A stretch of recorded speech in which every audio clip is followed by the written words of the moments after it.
Hey everybody, it's just my opinion, Bob, and it's August 24th, 2025. Hope everybody's doing good. I'm doing great. Kids were down this week.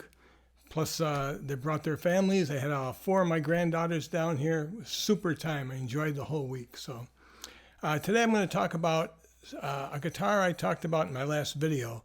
Only I've been playing this guitar recently, and it's a little bit more than what I thought and what I said in the video. Talking about Chinese guitars, let's just face it. You might not agree with me, and it's just my opinion.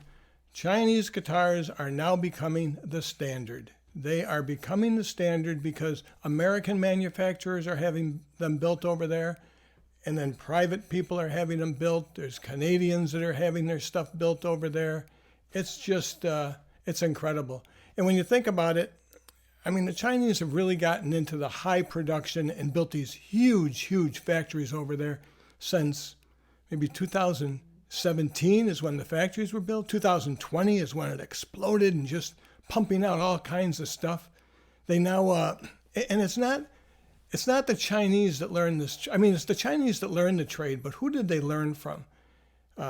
Gibson sent over their luthiers to set up the Epiphone factory over there and train the Chinese with their luthiers, and they became very good luthiers.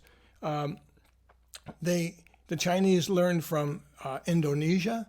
They learned from South Korea. They had all those luthiers that had a lot of experience there and then trained their people. So it's just not hit or miss.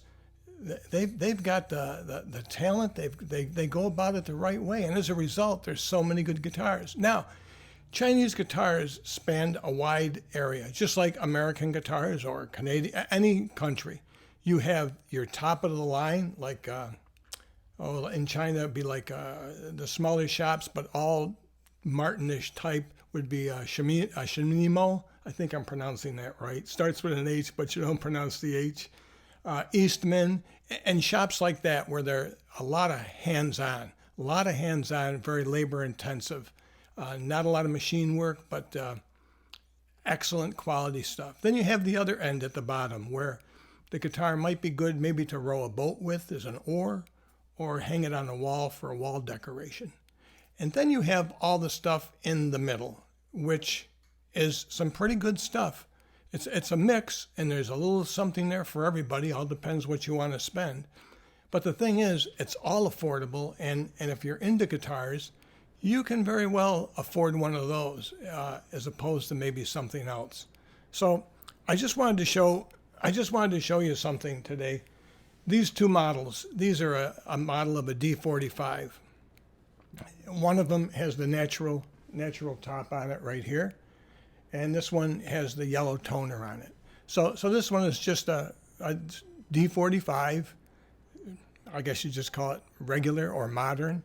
This is a D45. They call it a platinum. So it's a replica. Again, it's not an original, but it's a replica. And some people don't like the yellow, but if you buy a Martin guitar, they're using yellow toner. They make it yellow like that. That's what they do on their platinum. They also make this. If you like the natural, they do that too. So these guitars are middle of the line guitar. Actually, no, they're not middle of the line. Actually, these are the lower end of the line. These are extremely affordable. And this guitar, for instance, this guitar is all over the place. You can get these from so many different people. It's incredible. It's a solid top guitar. It's solid top. They call it Sitka spruce. Who knows what kind of spruce it is? It's spruce, they call it, and it's laminated rosewood back and sides. You know, it's just the typical deal from over there, and it's a nice guitar. I have no problems with this guitar whatsoever. You can see it in my other videos and reviews of it, but it just it sounds nice.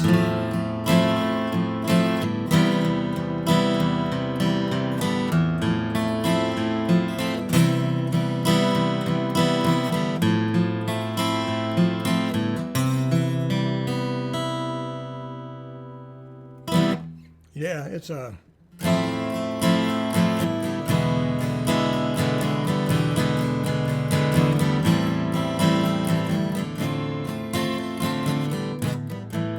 No, it's a nice guitar, and it's as nice as a Yamaha or Alvarez or Epiphone. That's the other two companies over there when you talk about higher end. Epiphone and Fender, both other Chinese acoustics. Great, phenomenal, great stuff. You pay a little bit more, but you're getting a very nice guitar. These, you're not paying a little bit more. These are, like I said, they're all over. Get them on any place. I happen to have gotten this one from P4M, but you can get these anywhere. And it's a great guitar. Then I got this version. The one with the yellow top. A lot of people don't like the yellow top, but it's fine with me.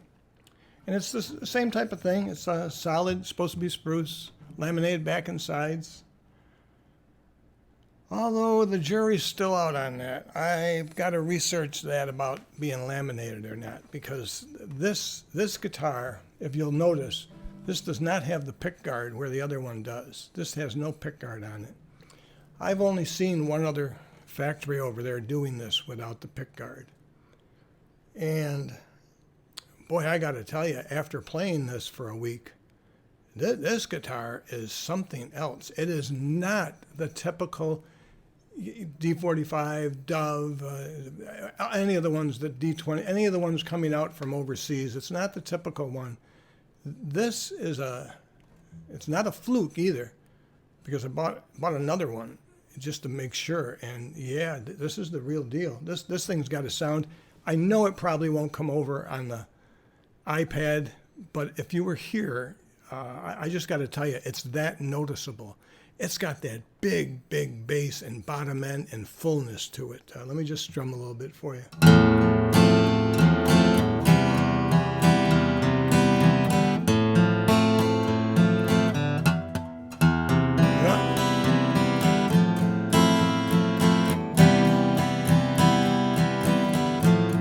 Magnolia, you sweet thing, driving me mad. Got to get back to my baby. She's the best I ever had. She's the best I ever had.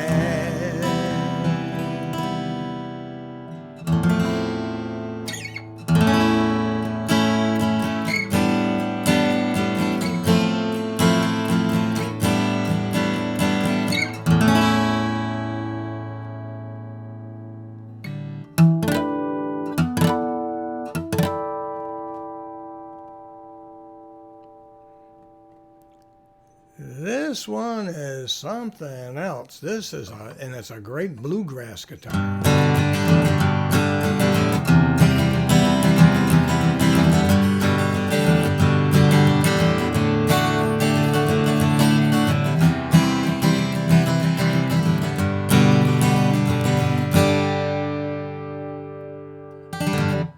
Say what you want, but the Chinese are building some phenomenal guitars over there. It's just incredible. They have musicians that are playing their guitars in the factory, showing them what it should be, what it shouldn't be, what to fix, what the average person is looking for, and how to make it better constantly.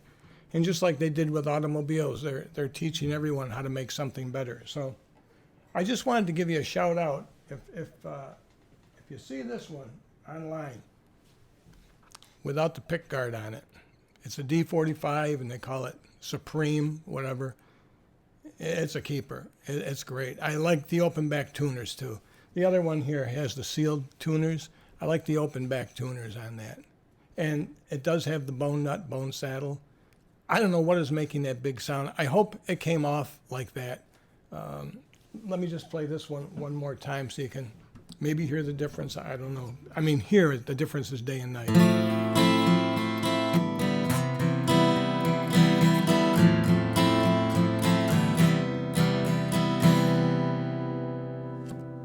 It's nice. It's a great guitar. It's as nice as any of my Yamahas or Epiphones or Alvarez or whatever. This reaches a little bit higher.